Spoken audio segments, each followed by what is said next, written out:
5 tokoh Nusantara yang menghilang begitu saja. 1. Prabu Siliwangi. Sri Baduga Maharaja atau dikenal sebagai Prabu Siliwangi adalah raja pertama kerajaan Pajajaran yang dikenal sangat sakti.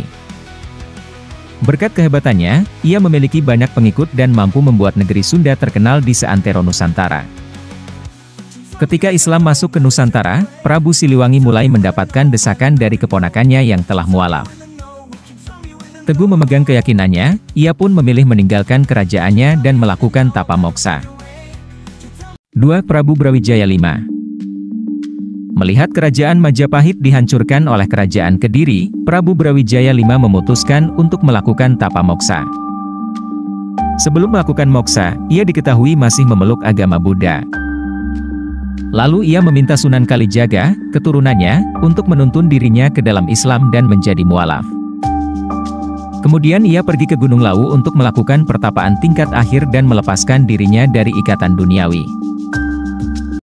3. Mahapati Gajah Mada. Sosok Gajah Mada merupakan sosok yang sangat fenomenal di kerajaan Majapahit maupun Nusantara. Namun di balik ketenarannya, ada dia versi cerita terkait bagaimana sang patih menghadap ajalnya.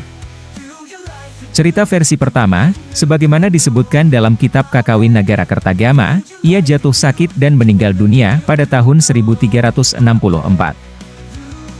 Sedangkan cerita versi keduanya menyebutkan bahwa ia melarikan diri setelah perang bubat karena dituding menjadi penyebab utama pecahnya perang tersebut.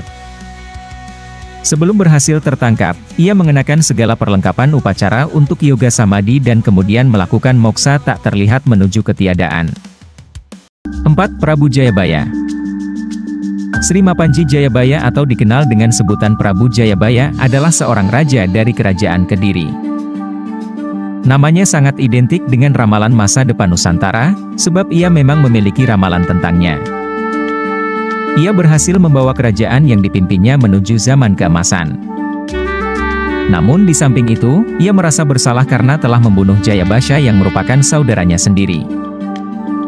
Dari situlah kemudian Prabu Jayabaya memutuskan menghilang tanpa jejak dengan melakukan tapa moksa di Desa Menang, Kabupaten Kediri. 5. Sabdo Palonoyo Genggong.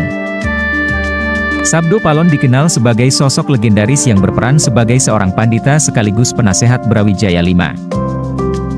Menurut ceritanya, ia merasa kecewa dengan keputusan sang raja yang memilih memeluk Islam.